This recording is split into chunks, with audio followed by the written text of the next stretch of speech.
mean, you're giving the Ballon d'Or based on this season, and I have Salah top based on this season. But we have to say that a man in his mid-30s has taken another leap from being one of the top 10 players in the world year in, year out for half a decade to being the best player in the world, in my eyes. Well, let's take a look at James Benge's Ballon d'Or power ranking. He's gone for that man from Liverpool, Mohamed Salah in top spot. Raphinha second with Ousmane Dembele in third. Then Kvara, that late run to the end of the season has put him right in the mix. And two of the best young talents in the world in Pedri and Yamal. And that man Hakimi, what a season for PSG. And you can never write him off. Kylian Mbappe in 8th place. And then we've got two defenders in the list, which we love to see. Virgil van Dijk, a stellar season again for Liverpool. And the absolute English bagsman, Harry Kane, lifting his first trophy, sneaks onto the list in 10th. James, pleasure to see you. I'm going to nick Adam's joke here. You've joined us from a sauna. Yeah, that's what I need to keep warm in Britain right now.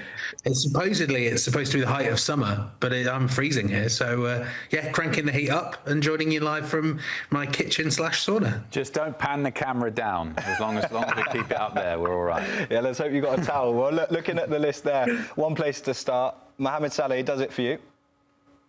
I don't really think there's... I've been getting cooked, as the kids say, on Instagram.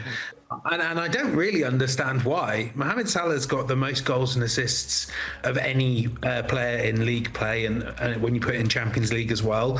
Correct me if I'm wrong, but no one at the start of the season really thought Liverpool were going to win the Premier League title, and they didn't think that Mo Salah would have the most goal contributions in Premier League history, level with some players that were doing it in 42-game seasons. So I sort of had in my power rankings, like as I wrote in the piece, there's a top three, and then there's a bit of a gap, and I think there are three players that have valid cases.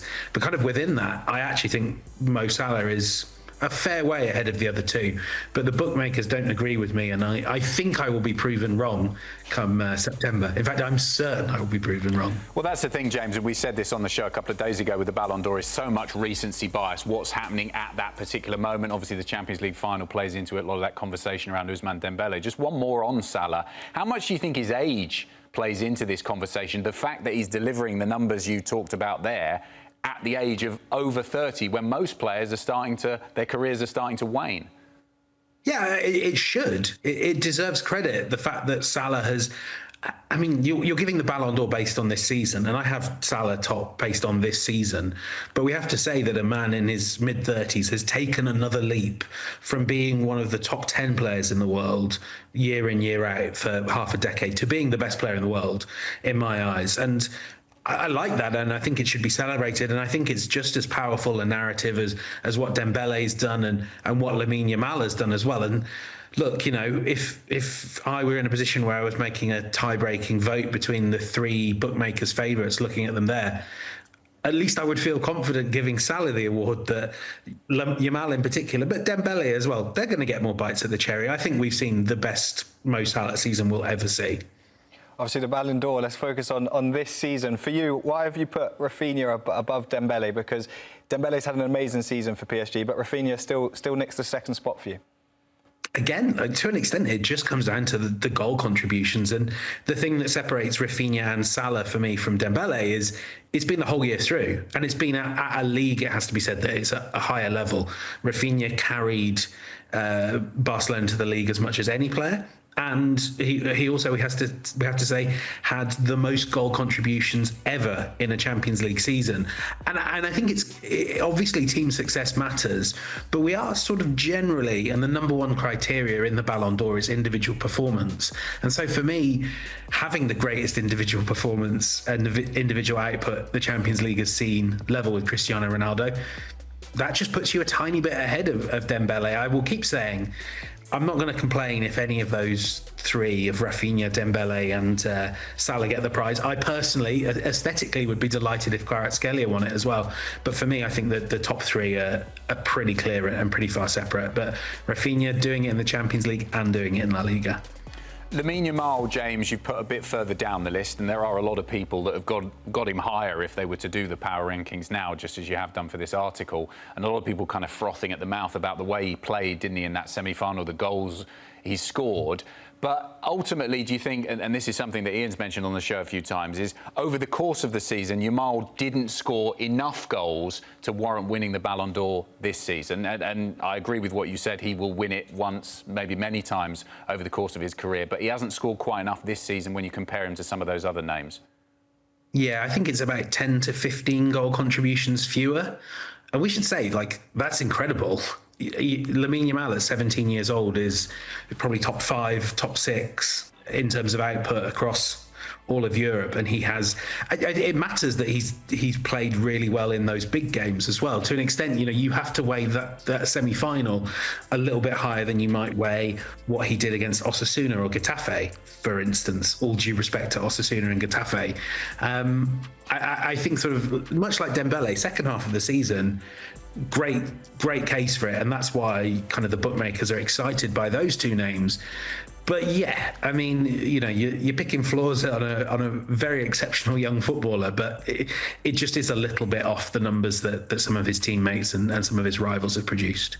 James, just looking at the other end of the pitch, I like that you've given an honorary mention to 2 defenders. Do you think the bar for defenders to get their hand on this award is much higher? How do we give it to a defender? Because Virgil van Dijk for years has been imperious. Hakimi, an amazing season. How do we get a defender to lift the Ballon d'Or? I would think they're going to need to. I think you probably need to win the World Cup. If you look back at players like Cannavaro, if you can sort of be the star of a World Cup winning surprise team, that for me would be the big thing. And you also kind of need to do that at a time when there's not been a forward that's had a super season. So like maybe next season could be it. Maybe, I don't know, I'm just going to pick at random here. Maybe it could be an English defender who's made the move from the Premier League to La Liga and maybe has a great start to life in La Liga. His team win the Champions League. And then, I mean, I don't know if this would appeal to you guys, but what about if then this defender, let's call him Trent Alexander-Arnold, what about if he then plays a massive role in England winning the World Cup? I think that might win the Ballon d'Or. I'm sure that would go down well with Liverpool fans.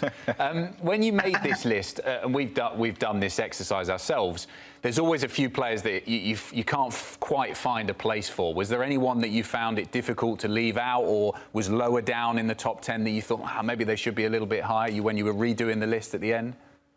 It goes back to what we were talking about just a moment ago. I find it hard to make the case for defenders, and personally I find it very hard to make the case for goalkeepers.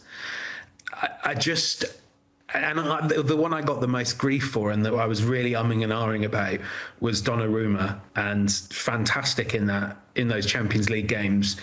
But I think to an extent, I find it really hard to assess elite level goalkeepers in terms of, if you look at Donnarumma in the league, a lot of games he doesn't really have to do much at all. And is it a better goalkeeping performance across the season to make loads and loads of shot stops, maybe because you're playing for a slightly lesser team, or, to keep the clean sheets most of the time and then come up in the odd game when you're called upon?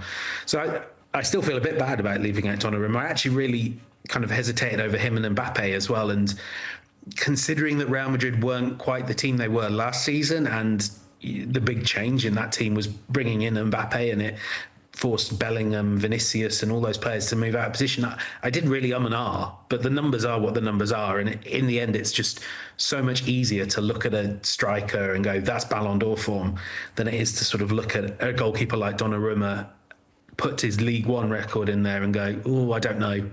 I do feel bad, Gigi, if you're watching.